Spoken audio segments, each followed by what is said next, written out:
Breaking news AP మంత్రి నారా లోకేష్ ఢిల్లీ పర్యటనలో ఆసక్తికర పరిణామం చోటు చేసుకుంది. గతంలో తెలుగు రాష్ట్రాల్లో పొలిటికల్ స్ట్రాటజిస్ట్ గా పనిచేసి ప్రస్తుతం బీహార్లో రాజకీయ పార్టీని నడుపుతోన్న ప్రశాంత్ కిషోర్ లోకేష్ తో సమావేశమయ్యారు. ఇద్దరి మధ్య పలు కీలక అంశాలు చర్చకొచ్చినట్టుగా తెలుస్తోంది. బీహార్లో పార్టీ కూడా నడుపుతున్నారు ప్రశాంత్ కిషోర్. లోకేష్ పీకే మధ్య కొన్ని కీలక విషయాలపై చర్చలు జరిగినట్టుగా తెలుస్తోంది. ఈ పరిణామాలన్నీ కూడా ఢిల్లీలో చోటు చేసుకున్నాయి. లోకేష్ ఢిల్లీ పర్యటన ఇప్పుడు మరింత ఆసక్తికరంగా మారింది.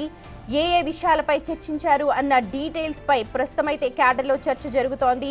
మంత్రి లోకేష్ తో ప్రశాంత్ కిషోర్ భేటీ కావడం ఇక్కడ సర్వత్రా ఉత్కంఠ రేపుతోంది. ప్రస్తుతం ప్రశాంత్ కిషోర్ మనందరికీ తెలుసు బీహార్లో పార్టీ కూడా నడుపుతూ ఉన్నారు. అనలిస్ట్ గా కూడా ఉన్నారు. సర్వేస్ చేయించారు. తను చెప్పిన సర్వేస్ మీద కూడా చాలా మాట్లాడారు పీకే.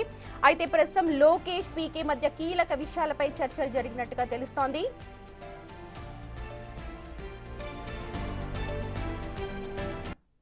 వీరిద్దరి మధ్య ఎలాంటి సంభాషణ చోటు చేసుకుందో డీటెయిల్స్ అందించడానికి మా ఢిల్లీ నుంచి ప్రతినిధి శివ ప్రస్తుతం అందుబాటులో ఉన్నారు. To you Shiva.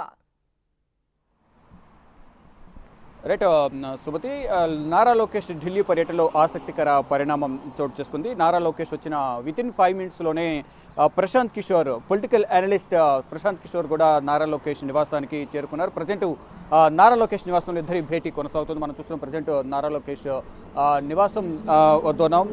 గతంలో కూడా టీడీపీకి సంబంధించి పొలిటికల్గా సర్వే కూడా నిర్వహించారు. అంటే అధికారికంగా సర్వే నిర్వహించకపోయిన పార్టీ తరఫున ఇంటర్నల్గా కూడా ఆయన టీడీపీకి చాలా హెల్ప్ఫుల్గా కూడా ఆయన పొలిటికల్ స్ట్రాటజిస్ట్గా కూడా పేరు పొందారు. ఇటు టీడీపీ పార్టీకి సంబంధించి కూడా పలు సూచనలు కూడా చేశారు. అధికారంలోకి రావడానికి కానీ గ్రౌండ్ వర్క్ ఏ విధంగా ఉందనేది ఇంటర్నల్గా ఆయన టీం కూడా టీడీపీ కోసం గతంలో పనిచేసింది. గతంలో కూడా ఎన్నికలకు ముందు పలుమార్లు టీడీపీ అధినేత ఏపీ సీఎం చంద్రబాబుతో కూడా పలుమార్లు భేటీ అయ్యారు. ఇటు నారా లోకేష్తో కూడా భేటీ అయ్యారు. గన్నవరం ఎయిర్పోర్ట్లో కూడా ఇద్దరు కలిసి ఒకే వెహికల్లో చంద్రబాబు నివాసానికి వెళ్ళిన దృశ్యాలు కూడా గతంలో కూడా మనం చూసాం. ప్రజెంట్ ఈ భేటీ అనేది నారా లోకేష్తో ప్రశాంత్ కిషోర్ భేటీ అనేది కొనసాగుతూ ఉంది.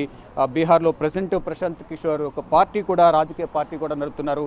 ఈ ఇయర్ ఎండింగ్లోనే ఈ బీహార్లో ఎన్నికలు కూడా ఉన్నాయి. ఈ రానున్న ఎన్నికల్లో ప్రశాంత్ కిషోర్ పార్టీ పోటీ చేయబోతుంది. ఇప్పటికీ కూడా ప్రజా సమస్యలు లేవనెత్తుతూ ప్రజల్లోకి వెళ్తూ కూడా అక్కడ బీహార్లో పలు సమావేశాలు ఏర్పాటు చేశారు.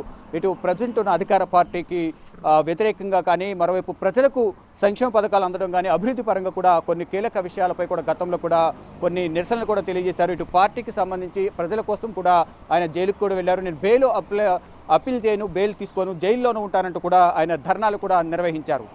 గతంలో కూడా ఎంతో పొలిటికల్ స్ట్రాటజిస్ట్గా కూడా మంచి పేరున్న ప్రశాంత్ కిషోర్ సొంతగా పార్టీ పెట్టడం, తదుపరి బీహార్లో ఏ విధంగా ఉండబోతుందని కూడా కొన్ని సమీకరణాలు, కొన్ని కీలక చర్చలు కూడా కొనసాగుతున్నాయి. కానీ ఈ సందర్భంలో ఇప్పుడు ఈరోజు ప్రశాంత్ కిషోర్ ఢిల్లీ రావడం, ఇటు ఏపీ సీఎం చంద్రబాబు కుమారుడు, టీడీపీ జాతీయ ప్రధాన కార్యదర్శి, ప్రజెంట్ మంత్రిగా ఉన్న నారా లోకేష్ ను కలవడం పట్ల కూడా కొంత ఆసక్తికర చర్చలు అయితే కొనసాగుతున్నాయి. ప్రజెంట్ ఇద్దరి మధ్య షెడ్యూల్లో మంత్రి లోకేష్ పర్యటన కొనసాగుతోంది. ఈ నేపథ్యంలో ప్రశాంత్ కిషోర్ లోకేష్ ని కలవడం కావచ్చు, లేకపోతే ఎలాంటి విషయాలు చర్చించే అవకాశం ఉంది అని విశ్లేషకులు అనుకుంటూ ఉన్నారు. ఎందుకంటే బీహార్లో ఒక పార్టీ నడుపుతూ ఉన్నారు, ఆల్రెడీ అనలిస్ట్ గా చేస్తున్నారు.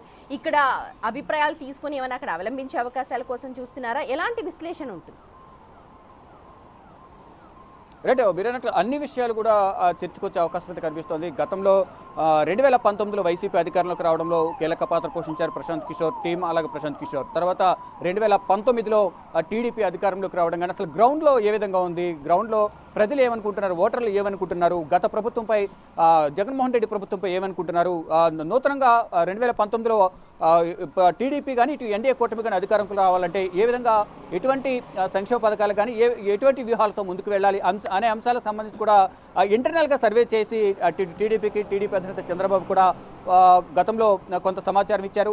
దాని ద్వారా గతంలో కూడా అనేక పార్టీలకు ఆయన పనిచేసినప్పటికీ ఇటు టీడీపీకి మాత్రం ఇంటర్నల్గా మాత్రమే పనిచేశారు అనేది ప్రధానంగా తెలుస్తోంది. అంటే గతంలో పార్టీ తరఫున పనిచేయాలి అని కోరినప్పటికీ కూడా నేను ఏ పార్టీకి పనిచేయడం లేదు, ఫార్మల్గా కలవడానికి మాత్రం నేను వచ్చానంటూ కూడా గతంలో గన్నవరం ఎయిర్పోర్ట్లో మీడియాకు కనిపించిన సందర్భంలో ఆయన స్పందించారు. కానీ తర్వాత పలుమార్లు టీడీపీ అధినేతను కలవడం, తర్వాత నారా లోకేష్ని కలవడం, ఒక ప్రముఖ జాతీయ మీడియాకు ఇంటర్వ్యూ ఇచ్చే సందర్భంలో కూడా జస్ట్ కలవడానికి మాత్రం వచ్చానని ఆయన చెప్పారు. కానీ ఇప్పుడు మళ్ళీ మరిన్ని అప్డేట్స్ కోసం మిమ్మల్ని కాంటాక్ట్ చేస్తాం. Thank you so much.